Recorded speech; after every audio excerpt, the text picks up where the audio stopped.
Buenos días. Buenos días, Rafael Caminero. Buenos días a todos Nadia los Andújar. amigos televidentes, tanto aquí como allá, que nos unimos a través de la tecnología, a través de la magia de la pantalla chica, para llevarles a ustedes, como siempre, todo el acontecer nacional de nuestro país y todo el acontecer internacional que nos interesa en el ámbito político y social. Caminero, hoy es 24 de julio, natalicio de Simón Bolívar, libertador de 5 naciones suramericanas. Nació en Caracas, proveniente de una rica familia descendiente de españoles. Luchó en la gesta emancipadora hasta que logró liberar su nación y otras 4 del yugo de la corona española. 24 de julio también es el Día Internacional del Autocuidado. La celebración del Día Internacional del Autocuidado tiene como lema principal: autocuidado, responsabilízate y cuida tu salud. De esta forma, busca concientizar a la población de la importancia que tiene su uso para mejorar la salud de las personas. Este 24 de julio, 24/7, se celebra el Día del Autocuidado, una cita anual en la que se recuerda que el autocuidado de la salud se debe efectuar de forma habitual, 24 horas al día, 7 días de la semana. Nadia, Mira, vamos a aprovechar, vamos a cambiarle un ching el formato del programa. Vamos a conversar con Andrés Fortunato, quien es nuestro invitado de la primera parte del programa. Después tú harás tu comentario, aprovecharemos que llegue la condesa y vamos a darle para dinamizar un poquito hoy. Que sea diferente, porque somos diferentes. Somos los número 1 ahora por eso. Correcto. No es porque no copiamos ni imitamos a nadie. Aquí estamos nosotros tranquilos. Andrés Fortunato es el presidente de la Fundación de Ex Militares Constitucionalistas. Gente que han tenido un protagonismo. Yo en algunas veces he dicho que ellos han sido olvidados. No se les da el respeto que ellos merecen. Pero está con nosotros, licenciado. Bienvenido, este es su programa, Abriendo la Mañana. Bueno, gracias Caminero, gracias Nadia por permitir que Andrés Fortunato esté aquí abriendo la mañana con ustedes. Vamos a yo me gustaría empezar. ¿Cómo está la fundación? ¿Y cuál ha sido el trato que ustedes han recibido de parte de las diferentes autoridades, incluyendo estas? Mira, la Fundación de Militares Constitucionalistas, así como un grupo de combatientes que está siempre al lado de nosotros, ha trabajado durante unos 15 o 20 años ininterrumpido por rescatar la memoria de Abril y por también hacer que se cumplan las reivindicaciones pendientes con los militares constitucionalistas, pendientes desde el 31 de agosto del año de 1965, cuando se firmaron el acto institucional y el acta de reconciliación dominicana. En su artículo 8 establecía la reintegración de los militares que combatieron a favor de la Constitución y la patria, porque hubo que enfrentar también la invasión norteamericana. Sin embargo, los militares contrarios fueron reintegrados, como decía el artículo, pero los militares constitucionalistas quedaron fuera. Hemos hecho un gran esfuerzo sostenido para que el país no olvide la defensa de la constitucionalidad. Y eso lo pusimos ahora en práctica al lado de la coalición para la defensa de la Constitución y la democracia en República Dominicana, porque ha sido el trabajo que durante 54 años nosotros hemos realizado en el país.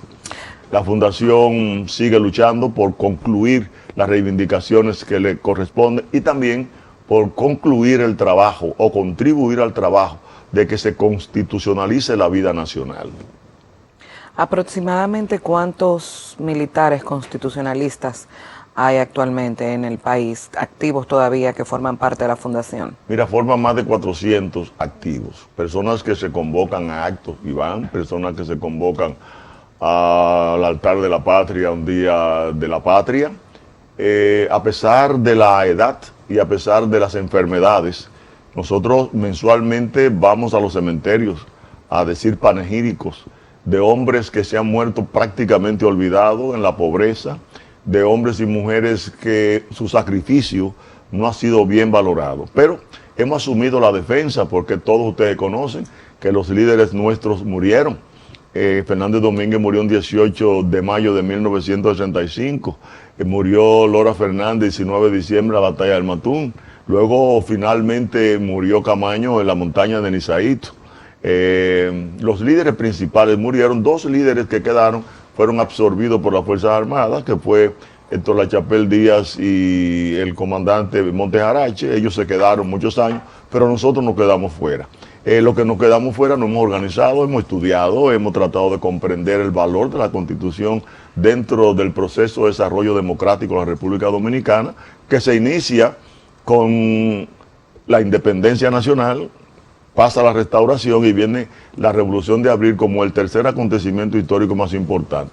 Y debo decir al país que el cuarto episodio más importante de la historia cívica de este país fue lo que acaba de concluir con el discurso del presidente Danilo Medina.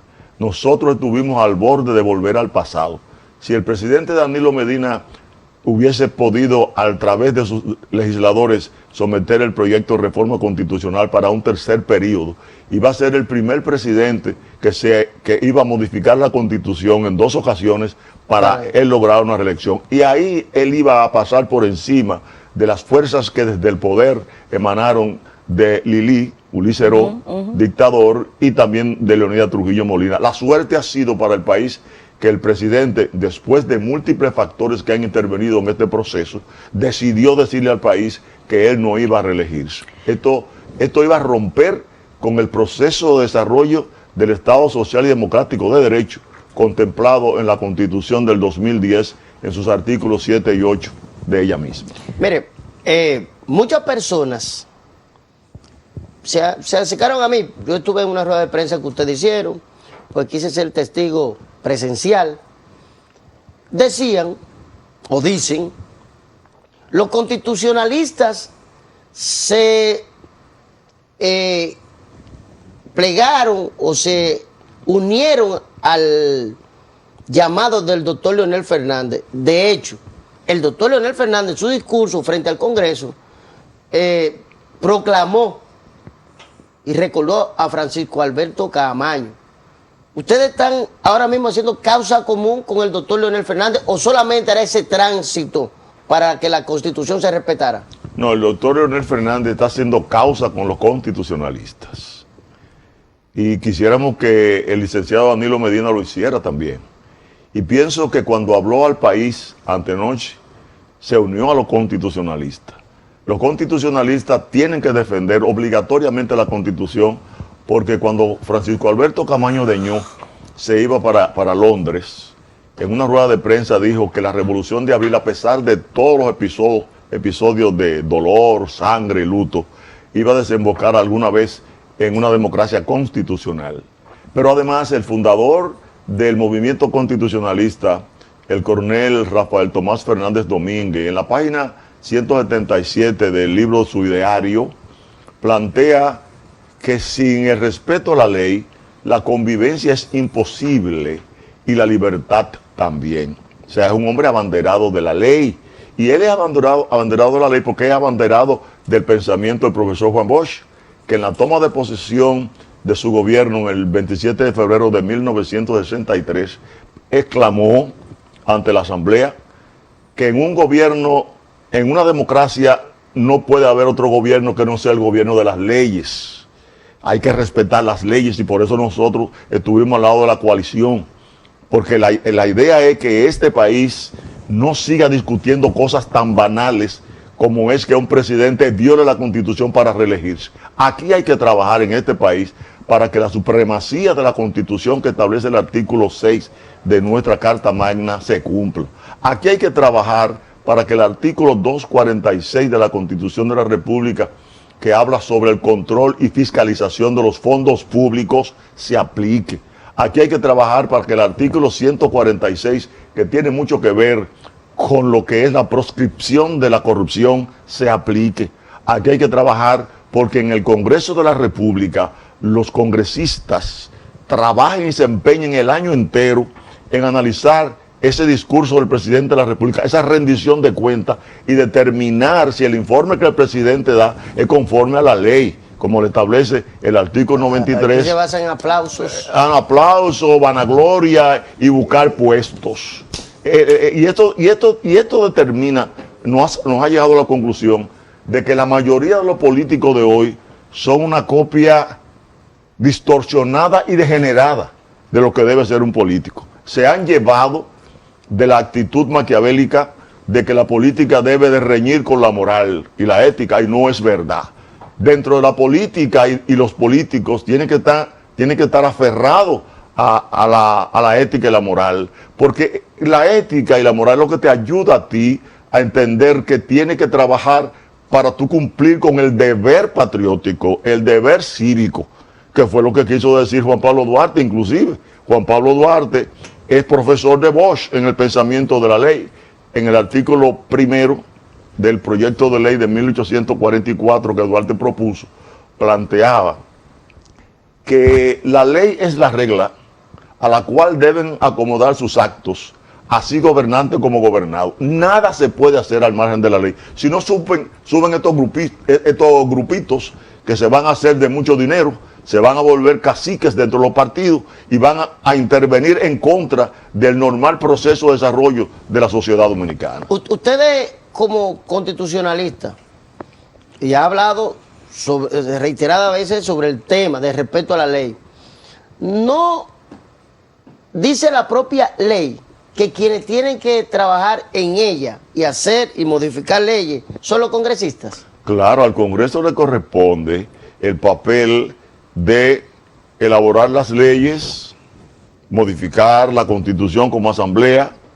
Al Poder Ejecutivo le corresponde ejecutar las leyes en la forma que la Constitución lo determina, y el Poder Judicial le toca aplicar las sanciones cometidas en la violación de las leyes. Entonces, en ese sentido, no podría decirse que el presidente Medina quería utilizar todo el poder, porque simplemente era el Congreso quien tenía que actuar.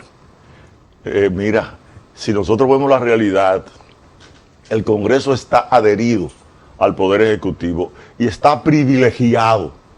El Congreso de la República Dominicana tiene un presupuesto mayor que 4 ministerios juntos. Es bueno que el pueblo sepa que el Ministerio de Deporte recibe solamente 2.933 millones y medio. El Ministerio de Cultura, 2.588 millones. El de la Mujer, 735 millones. El de la Juventud, 611 millones. Pero ¿cuánto recibe el Congreso? 7.235 millones, que son 412 millones más que los 4 ministerios juntos. Claro, pero para un país. Escúchame, entonces lo importante es que esa es una relación para aprobación del presupuesto entre el Poder Ejecutivo y el Poder Legislativo. La mayoría congresual que tiene el presidente Danilo Medina tiene que ver con la adhesión a esos privilegios. El presidente Danilo Medina también controla la justicia desde el Consejo Nacional de la Magistratura. Es un poder omnímodo. Pero eso no lo estableció el presidente Medina cuando llega a la presidencia de la República. Ese presupuesto que tienen los legisladores, que en varias ocasiones ellos mismos han legislado para su beneficio, no ha sido en violación al artículo 140 pero no ha sido producto de una orden o un mandato del presidente Medina, como en el caso también del Poder Judicial, cuando se elige el procurador de la República, por ejemplo. Eso no fue una creación del presidente Medina, ya eso estaba establecido cuando él llega a la presidencia. Lo que quiero establecer con esto es, no estoy defendiendo al presidente Medina ni la posición del presidente Medina. Aquí todo el mundo sabe que más que un rechazo al presidente Medina per se, era un rechazo a la modificación a la Constitución para facilitar una tercera repostulación del presidente Medina, que eso le garantizara reelegirse. Ahora bien, el rechazo era a todo lo que envuelve un proceso de modificación y la corruptela que eso pues trae al hemiciclo. Y hubo muchísimas denuncias de intentos de sobornos y demás. Sin embargo, se quiso satanizar y decir que había dictadura, cosa que nosotros mismos a veces no cuidamos el comentario y ver la trascendencia de lo que eso implica en un momento incluso donde había una campaña en contra de la República Dominicana, del